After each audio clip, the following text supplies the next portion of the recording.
கடந்த ஒரு வாரமாகவே எங்களுக்கு தீபாவளியாக தான் போயிட்டு இருக்குது. டெய்லியும் ஏதாச்சும் ஸ்வீட் ஸ்நாக்ஸ்ன்னு செஞ்சுட்டு இருக்கிறோமா. அந்த வரிசையில் இன்னைக்கு வந்து மிக்சர் செய்ய போகிறேன். ஃபர்ஸ்ட் ரிவ்யூ பார்த்துடலாமா? இந்த மாதிரி கடையில் கூட செய்ய மாட்டாங்க, அவ்வளோ சூப்பராக இருக்குது. முறுமுறுன்னு செம்ம டேஸ்ட். எல்லாம் சௌமியா மிக்சர்.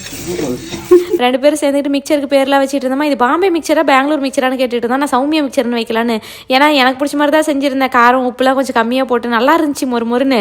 அப்புறம் அந்த தீபாவளி அன்னைக்கே உட்காந்து ஒரு 10-15 பலகாரம்லாம் செய்வாங்கல்ல, அந்த அளவுக்கு செய்யறதுக்குலாம் நமக்கு சக்தியும் கிடையாது. அவ்வளோ நம்ம செஞ்சு வச்சாலும் வேஸ்ட்டாக போயிடும் அப்படின்னு ஒரு வாரமாக தீபாவளி கொண்டாடிட்டு இருக்கிறோம். டெய்லி ஒவ்வொன்றா செஞ்சு சாப்பிட்டுட்டு அப்போ தான் சொன்ன மிக்சர் செய்யறது கூட ஈஸியாகுதுல கீர்த்தின்னு சொல்லி வாய முடியல. அதுக்குள்ளே அந்த சூடான எண்ணெயிலேருந்து ஆவி அடிச்சு அந்த சைடு கை ஃபுல்லாக செவந்து போயிடுச்சு. அப்புறம் கீர்த்தி நீ இந்த வேலைக்கெல்லாம் சரிப்பட்டு வர மாட்டா தள்ளுங்கிட்டுன்னு அவனே டேக் ஓவர் பண்ணிட்டான். நான் 2 கப்பு கடலை மாவு போட்டு மாவு பிசைஞ்சு வச்சிருந்தேன்னா அது பிசைஞ்சு முடிச்சு அந்த முருகச்சியில் போட்டால் ஒரு முருகச்சி அளவுக்கு தான் மொத்தமாகவே வந்துருச்சு.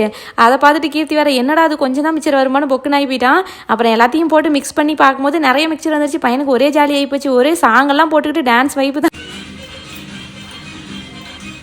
எனக்கு ஒரு சில ரெசிபிலாம் செய்யும் போது இவ்வளோ கஷ்டப்பட்டு இவ்வளோ டைம் ஸ்பெண்ட் பண்ணி இதை நம்ம வீட்டில் உட்காந்து செஞ்சுட்டு இருக்கணுமா, பேசாமல் ஒரு 1/2 கிலோ மிக்சர் கடையிலே வாங்கி சாப்பிட்றலாமே தோணும். அந்த கீர்த்தி அதை சாப்பிட்டுட்டு ஏய் செம்மையாக இருக்குதுடா அப்படின்னு அவன் ஒரு மாதிரி ரொம்ப எக்ஸைட் ஆவான். அதெல்லாம் பார்க்கும்போது ஓகேடா ஒர்த்து தான் இவ்வளோ கஷ்டப்பட்டதுக்குன்னு தோணும்.